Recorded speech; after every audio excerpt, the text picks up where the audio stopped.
Saya Saudara Faida. Di sini kami ingin menjelaskan tentang sejarah perkembangan Islam di daerah Jambi.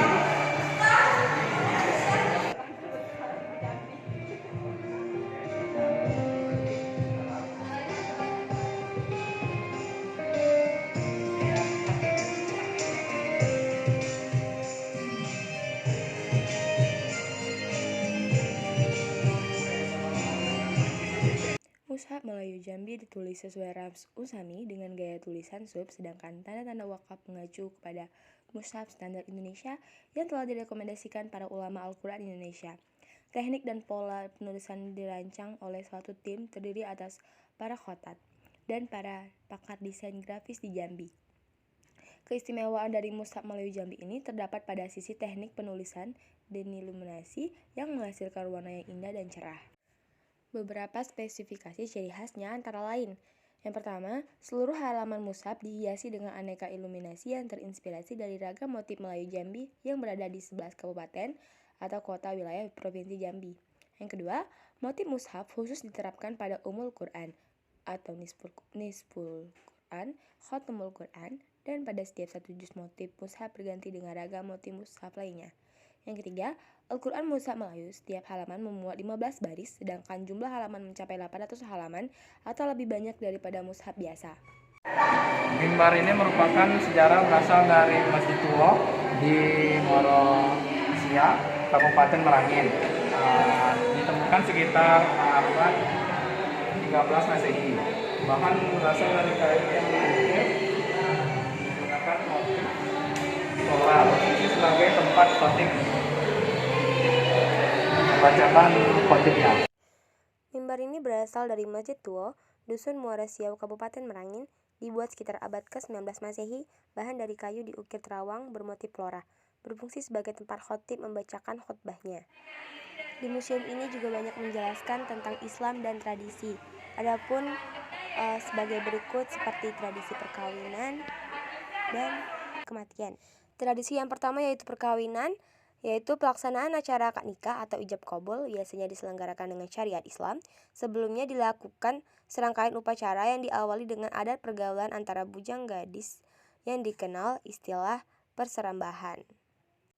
Dalam acara tersebut, si bujang gadis memperlihatkan keahlian berpantun yang disebut Salokomudo. Setelah sepakat untuk menikah, maka tahap berikutnya yang dilakukan adalah berusik siri bergurau pinang.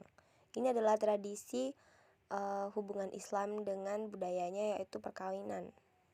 Tradisi kedua yaitu kematian, kebiasaan dari umat Islam yang ditinggalkan oleh keluarga sanak famili yang telah mendahului, yaitu berbagai kegiatan seperti ziarah dan yasinan di rumah. Islam dan budaya. Di museum ini banyak sekali contoh antara hubungan Islam dengan kebudayaan. Salah satunya seperti yang saya lihat dan teman-teman saya ini, yaitu tari zapin.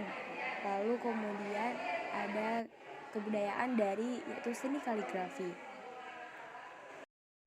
Tari zapin, tari yang sudah tidak asing lagi yang kita dengar di telinga kita sebagai masyarakat Jambi. Ya, salah satu kebudayaan dari Jambi. Tari ini yaitu yang mengiringi dengan musik gambus. Tari zapin ini dipergerakkan oleh gerakan tubuh yang indah dan lincah. Musik yang mengiringinya berirama padang pasir atau daerah Timur Tengah. Tari zapin ini biasa dipentaskan pada upacara perayaan tertentu, misalnya hitanan, pernikahan, dan peringatan hari besar Islam lainnya. Kebudayaan yang kedua yaitu kaligrafi. Kaligrafi merupakan akulturasi antara budaya Hindu dengan budaya Islam. Namun dalam perkembangannya, dengan makin kuat rasa keragaman, maka unsur Hindu makin berkurang. Kaligrafi adalah seni menulis Arab yang indah tanpa tanda garis atau harokat. Ini adalah sejarah dari salah satu umat Islam, yaitu Maulid Nabi Muhammad SAW. Salah satu tradisi dalam memperingati kelahiran Nabi Muhammad SAW adalah perayaan Maulid. Peringatan Maulid Nabi pertama kali dilakukan oleh Raja Irbil, wilayah Irak sekarang, yang bernama Muzaffarud bin Al-Qawsri pada abad ke-7 Hijriah. Berikut ini adalah beberapa contoh bentuk peninggalan Islam di Jambi. Di sini ada tafsir Kawaid bertuliskan Arab yang baris 310 halaman, ditulis pada tahun 1393 Hijriah, yang berisi tentang Syarah Mutamiyah. kepada Kabupaten Tebo. Ya contohnya. Baiklah, di sini ada kitab tafsir, yaitu bertuliskan Arab Melayu, bahasa Arab, lebar 18 cm, panjang 27 cm, ada 19 baris, kertas dari Eropa, 156 halaman, yaitu berisi tentang kebatinan penulisan Al-Zariki, milik Guru Tarmizi dari Madrasah Nurul Iman, Ulu Gedong, Kota Jambi seberang. Ini adalah salah satu bentuk sejarahnya dari kitab tafsir.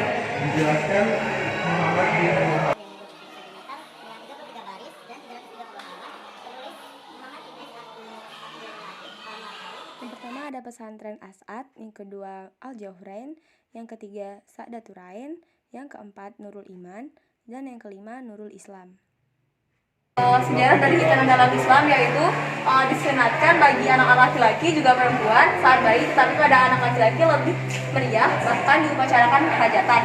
Nah, apabila anak berusia 7 sampai 12 tahun, upacara ini biasanya dilakukan dengan arak-arakan serta pembacaan barzanji juga dengan marhabanan. Hukum hitanan bagi anak laki-laki adalah wajib. Hitanan merupakan ajaran Nabi Ibrahim alaihissalam padahal Allah Ta'ala memerintahkan untuk mengikuti ajaran agama Ibrahim dalam firman-Nya. Hitanan menjaga tubuh dari najis yang merupakan syarat sah sholat. Apabila tidak dihitan, maka sisa air kencing akan bertahan pada kulub yang menutupi kepala penis. Hitan adalah pemotongan kulub yang menutupi kepala penis sehingga tidak ada lagi sisa air kencing yang bertahan. Dengan demikian, hitanan menjadikan tubuh bebas dari najis. Ini adalah sejarah dari hitanan dalam Islam. Inilah para tokoh pendiri Perukunan Sakmaratul Insan pada tahun 1915. Yaitu yang pertama Tuan Guru Ki Haji Ibrahim Al-Majid, yang kedua Tuan Guru Ki Haji Kemas Soleh, dan Tuan Guru Ki Haji Abdul Somad, dan yang terakhir Tuan Guru Syekh Ahmad Syakur, yang dikenal dan dikenang sebagai para ulama pejuang pembaruan pendidikan Islam di Jambi seberang. Sekitar tahun 1934 Hijriah sampai 1915 Masehi di rumah kitab dan madrasah beliau, para ulama usai melakukan musyawarah untuk memformalkan status pendidikan Islam yang terakreditasi. Ikhtiar ini diawali dengan mendirikan kerukunan atau organisasi sosial kemasyarakatan bernama Tasamaratul Insan. Didirikan berdasarkan izin Residen Negeri Jambi nomor 1636 dibuat di Jambi pada tanggal 10 November 1915. Bertepatan 1 Zulkaidah 1333 Hijriah, organisasi sosial Samar atau Ihsan mempunyai maksud dan tujuan untuk mempersatukan masyarakat Islam Jambi dan mengkoordinir terutama dalam masalah sosial seperti kemalangan, kematian, kesehatan, pendidikan, dan urusan sosial lainnya. Samaratul Ihsan dipimpin oleh Haji Abdul Somad bin Haji Ibrahim Arif, sekaligus sebagai top penghulu negeri Jambi. Namun demikian, Tamasratul Insan keberadaan sangat dicurigai oleh pihak pemerintah Belanda karena dikhawatirkan akan mengorganisir masyarakat untuk melawan pemerintahan Belanda. Oleh karena itu, ruang gerak organisasi ini mendapat pengawasan yang sangat ketat. Secara khusus, untuk mempercepat pada masa itu, para ulama melakukan hubungan dengan lembaga pendidikan Al-Madarasi Sholatiyah di Makkah Al-Mukarramah yang diadopsi menjadi kurikulum pendidikan Islam di negeri Jambi. Sering waktu, rumah-rumah kutab diperbarui menjadi madrasah-madrasah yang insya Allah nuansanya masih terjaga dan terpelihara hingga sekarang. Di sini ada Masjid Kuno Melayu Jambi, yaitu di zamannya Hindu Buddha, kala itu kelas dan sastra serta bahasa menjadi berlakuan dalam masyarakat. Maka pendidikan pun disesuaikan dengan yang berlaku ketika itu. Masyarakat atau murid wajib mengenal guru, baik guru keraton maupun guru petapa. Murid boleh tinggal serumah dengan guru. Murid menganggap guru sebagai yang sakti dan selamanya dihormati, meskipun penghasilan guru tergantung pada sukarela pada orang tua murid atau masyarakat.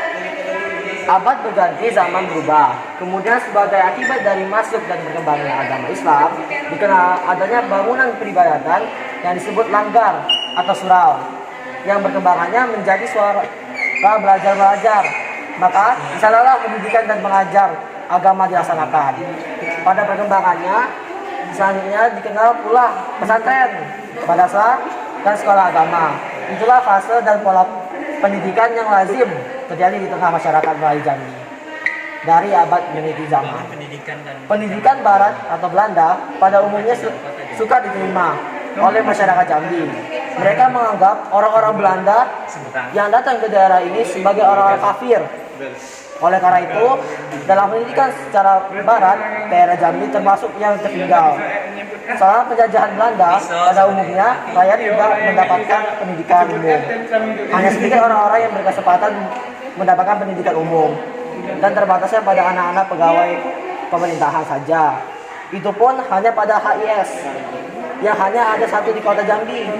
Sedangkan di dusun, di kampung, yang pendudukannya lebih banyak, didirikan sekolah desa yang hanya sampai kelas 3 saja. Nah, adapun gambar-gambar dari masjid ini yaitu Masjid Lempur Mudik, ada Masjid Air Batu Kabupaten Merangin, ada Masjid Agung Pondok Tinggi, Masjid Empelu Kabupaten Bungo, Masjid Lumpur Tengah Kerinci, dan Masjid Koto Tuo Pulau Tengah. Ini adalah sejarah dari masjid kuno Melayu yang ada di Jambi. Wow.